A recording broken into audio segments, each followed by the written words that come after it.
Today we will unveil CQUniversity's journey from EZproxy to OpenAthens, showing how we conquered the daunting task of transitioning while minimising client impacts and ensuring uninterrupted access for students. We will highlight our major wins in reading list uptake as we crack the toughest barriers, paving the way for enhanced academic engagement.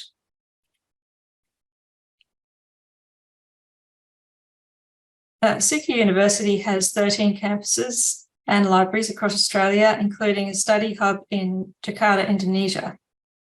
We have over 30,000 students studying from vet through to research higher degree courses, both on campus and via distance education. CQUniversity has a combined library and IT service, and we use Alma, Primo VE, Leganto, and OpenAthens. The project to implement OpenAthens came out of CQ Library's digital first strategy focus area called Simplify Pathways to Library Services to Improve the User Experience. Previously, the library used EZproxy for IP proxy authentication, as well as ADFS for SAML connections. OpenAthens replaced both of these systems. A major component of the project was to improve e-reading list uptake in all Moodle units, with the benefit of minimising the number of library database links that would need updating on going live with OpenAthens on June 20, 2023. This was possible because of the resource locate functionality when creating a citation in Leganto, which links a citation to an existing Primo record and therefore using Alma's linking passes and selected proxy, which was updated globally in Alma on June 20. The project began by configuring the OpenAthens system. Then we ran reports of library database links in Moodle, and with permission from unit coordinators, library staff moved library database links from Moodle into e-reading lists and linked to items in e-reading lists from Moodle. Other activities included updating help materials, library staff training, and on Go Live, we updated links and configuration in all library systems, such as Alma, Primo, Leganto, LibApps, and Whatfix. We will switch off the EZproxy server in November. We experienced some technical issues in regard to Leganto and Moodle. The Be Different Moodle units, which is our MBA program, never roll over. However, our higher education and vet Moodle units do.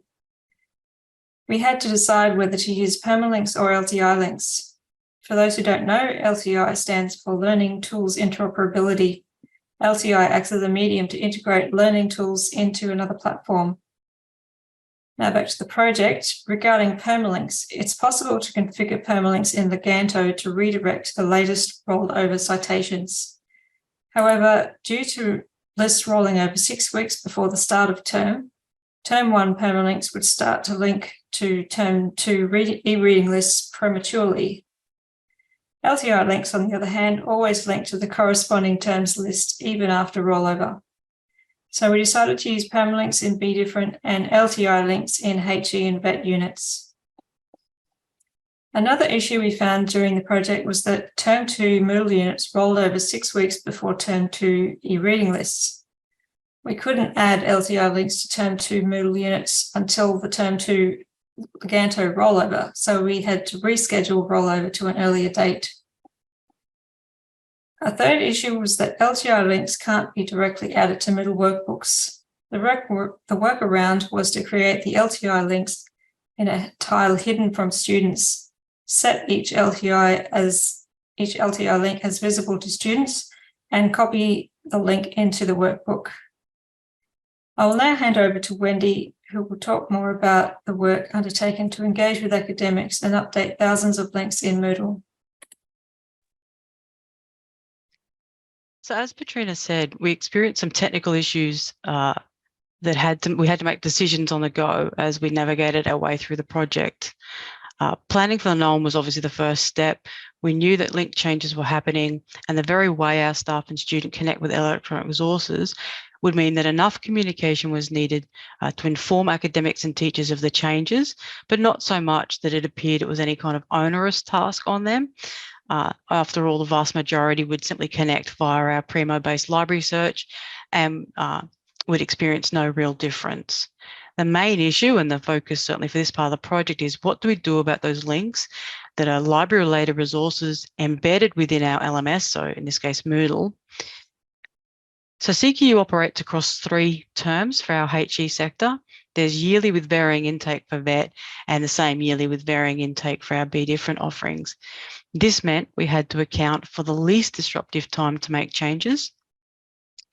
The library decided very early on that we would be the main support and provide the technical know-how to make the changes in each and every Moodle unit that had identified links that required changing.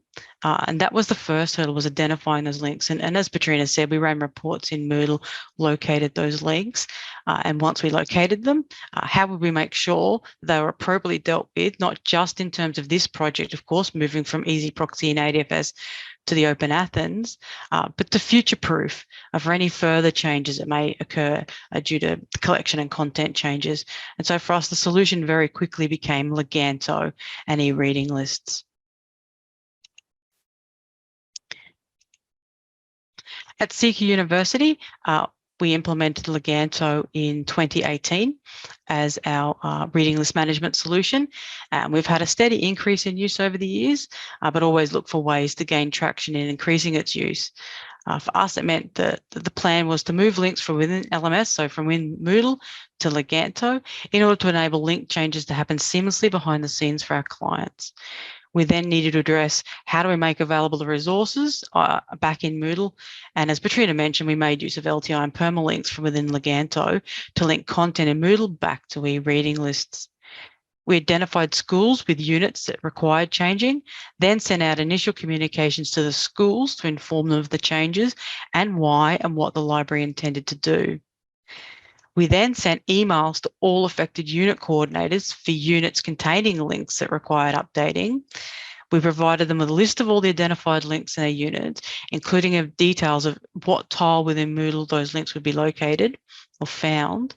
We provided them with context of the changes, then asked them, did they want us to actually just delete the item or move it to a reading list for their unit? This communication was distributed over 3 days and with a turnaround time that meant once we hit that date, the library would go in and make those changes. We distributed over 300 emails as part of this communication. Our deadline for go live for OpenAthens was June 20, and we started to distribute emails late April tied to our rollover process. So how many links did we identify? There were over 2,700 links in each and every Moodle unit that required manual intervention, with library staff moving those links into reading lists or removing them. And you can see from the breakdown, there's around 1,556 links in the HE unit, 526 links in VET, and 688 in Be Different. And as I mentioned, these identified links were distributed to affected academics and teachers. And once cases started to arrive with answers from them, we actioned all links based on their responses, which is to say we either deleted the item or we moved the content into a Leganto-based reading list and updated their Moodle links. This resulted in the creation of a range of reading lists across the identified units, all making use of an existing list where either it was already in use or it was in draft mode and not really being used to its full potential.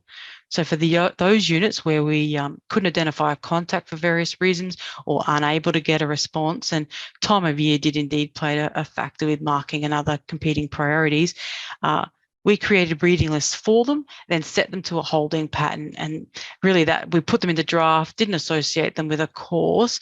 And our aim, as always, is to be consultative with academics and teachers. It is, after all, their unit and their content. But this allowed us to store readings that we knew may be needed in a future context once we passed the go live date. The end result of our e-reading list approach, it worked well for us, incredibly well for us actually. It did help that there was a familiar process of reading list use already, and it's led to an increase in inquiries from unit coordinators to learn more about e-reading lists and a positive approach to using even more functionality of the system. Leganto turned out to be a great solution for us to not only actively update units, but to set aside readings for units that may need them. We made the June 20 deadline. We've completed all link changes and we could sign off on 100% completion across all 3 areas, so the HE, the VET and Be Different for this part of the project. And we can now say we've gone live with the implementation of OpenAthens. Thank you.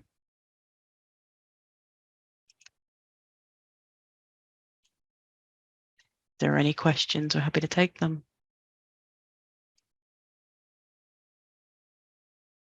Thank you, Wendy. Having a look in the chat, we did get one from Patricia asking if you use the API to do rollover or course loader. Sorry, it's a bit hard to hear your question. Sorry, a bit muffled. No worries. Sorry about that. To repeat that. Yep. So the question in there was from Patricia. She's asked, do you use the API to do rollover or course loader? We use both. So we use a course loader. What we do is we generate a file using an API. So we have written an application which uses APIs to go and query our student and course information systems, as well as querying Alma. And then based on all of that information, it writes a file that we can then load into our course loader. So it's run daily automatically and does roll over automatically on at the appropriate times, depending on what type of unit it is.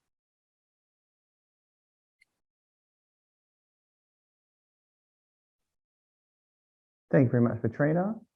Are there any other questions anyone would like to ask in the chat? Please post away. Andrew has just posted. What do you see are the benefits of moving from EZproxy to OpenAthens? OpenAthens offers both proxy IP authentication as well as SSO SAML. So it's where you can put everything into one system, which is I think is a big advantage. And there's also an analytics module so that you can get analytics across your entire collection. Analytics with locally hosted EZproxy is useless pretty much. If you had hosted EZproxy with analytics, then that's better. But at the same time, you don't get all of the analytics for your SSO connections that you have to put in other systems. So yeah, I think having everything in one system and also having analytics across all of your resources, and it's very easy to manage permissions compared with EZproxy, like group permissions. And also it's also based on the RE21 standard, making everything just a bit more secure. And it's the advantage of is also having the OpenAthens Federation login on many database websites, so users can log in from wherever they are.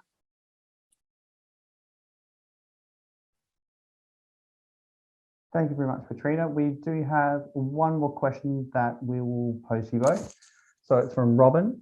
What setup do you have regards to all your locations? Does each location have a library affiliated to it?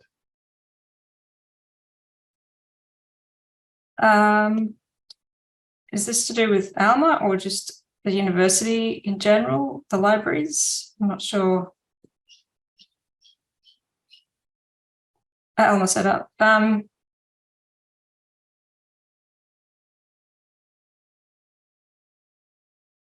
We have a library for each. I'm not entirely. I didn't set up the Alma config for libraries, but yeah, off the top of my head, sorry, I don't really know enough about that to answer. Jaren knows more about that. You can email me and I can pass the question on to Jaren if you want more information.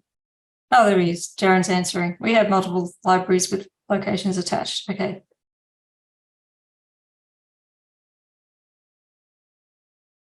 Okay. Well, once again, I'd like to thank very much Petrina and Wendy for your presentation today. Very much appreciated. And if everyone hold on, we'll have our next topic beginning very shortly. Thank you.